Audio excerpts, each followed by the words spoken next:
पथ का प्रतीक माना जाता था।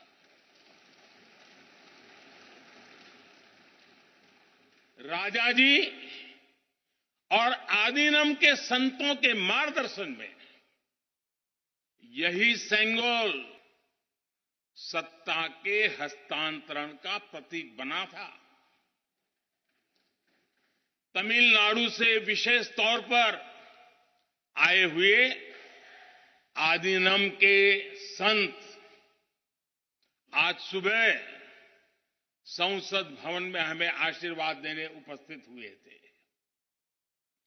मैं उन्हें पुनः श्रद्धापूर्वक नमन करता हूं। उनके ही मार्गदर्शन में लोकसभा में ये पवित्र सेंगोल स्थापित हुआ है। पिछले दिनों मीडिया में इसके इतिहास से जुड़ी बहुत सारी जानकारी उजागर हुई है। मैं इसके विस्तार में नहीं जाना चाहता हूं, लेकिन मैं मानता हूं ये हमारा सौभाग्य है कि इस पवित्र सेंगोल को हम उसकी गरिमा लौटा सके हैं, उसकी मान मर्यादा लौटा सके। जब भी इस संसद भवन में कार्यवाही शुरू होगी, ये सेंगोल हम सभी को प्रेरणा देता रहेगा। साथियों, भारत एक लोकतांत्रिक राष्ट्र ही नहीं बल्कि लोकतंत्र की जननी भी है, मदर ऑफ डेमोक्रेसी भी है। भारत आज वैश्विक लोकतंत्र का भी बहुत बड़ा आधार है। लोकतंत्र हमारे लिए सिर्फ एक व्यवस्था नहीं, एक संस्कार है, एक विचार है, एक परंपरा है। हमारे वेद हमें सभाओं और समितियों के लोकतांत्रिक आदर्श सिखाते हैं। महाभारत जैसे ग्रंथों में गणों और गणतंत्रों की व्यवस्था का उल्लेख मिलता है। हमने वैशाली जैसे गणतंत्रों को जीकर दिखाया है। हमने भगवान बसवेश्वर के अनुभव मंटपा को अपना गौरव माना है। तमिलनाडु में मिला 900 ईस्वी का शिलालेख आज भी हर किसी को हैरान कर देता है। हमारा लोकतंत्र ही हमारी प्रेरणा है।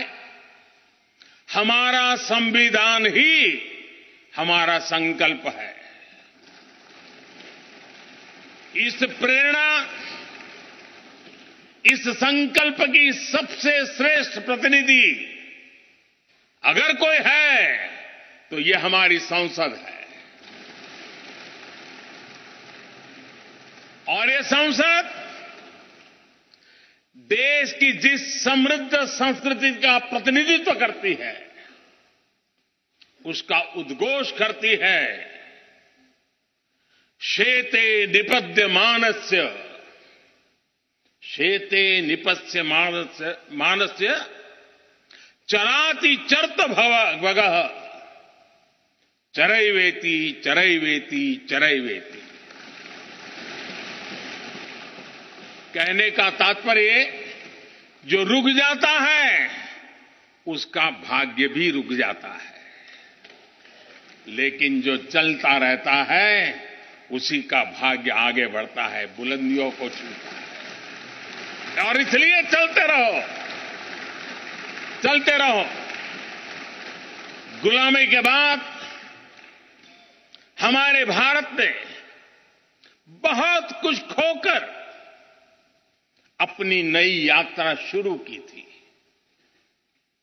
वो यात्रा कितने ही उतार चढ़ावों से होते हुए, कितनी ही चुनौतियों को पार करते हुए आजादी के अमृत काल में प्रवेश कर चुकी है। आजादी का ये अमृत काल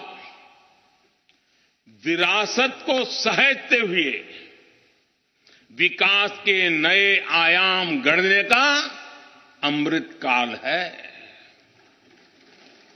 आजादी का ये अमृत काल देश को नई दिशा देने का अमृत काल है।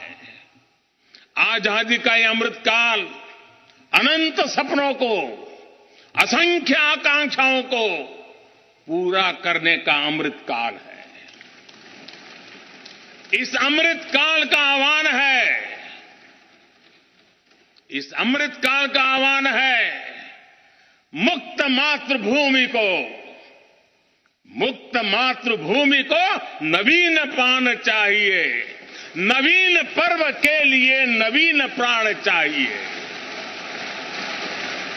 मुक्त गीत हो रहा, मुक्त गीत हो रहा नवीन राग चाहिए, नवीन पर्व के लिए नवीन प्राण चाहिए।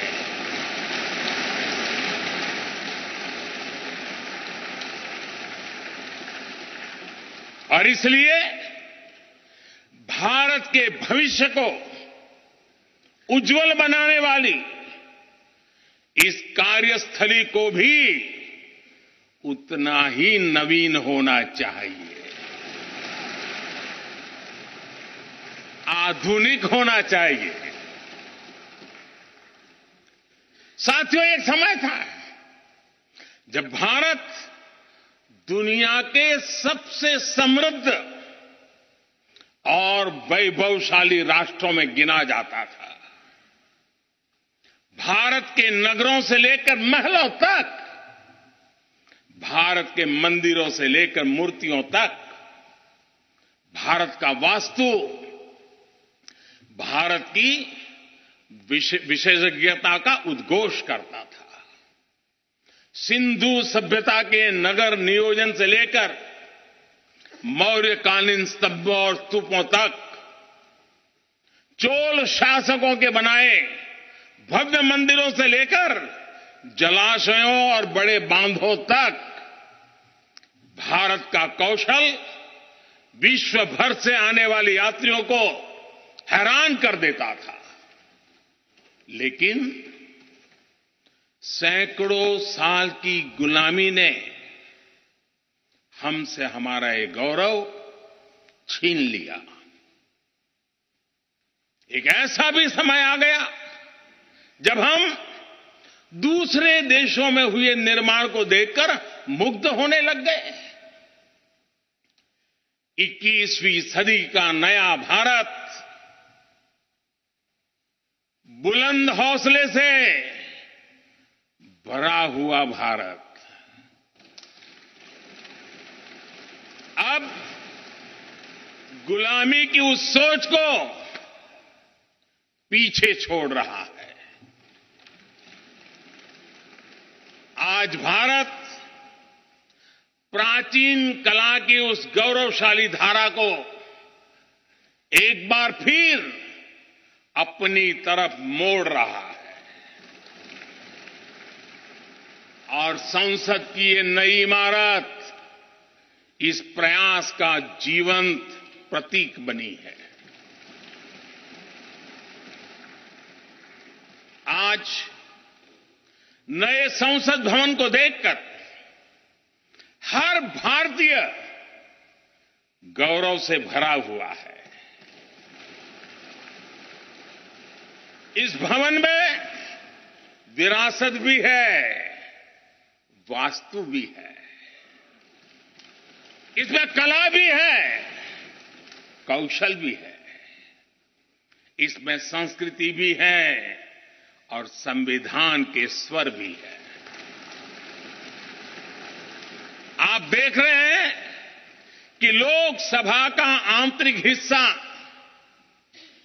यहां भी देखिए, यहां भी देखिए, राष्ट्रीय पक्षी मोर पर आधारित है। राज्यसभा का आंतरिक हिस्सा राष्ट्रीय फूल कमल पर आधारित है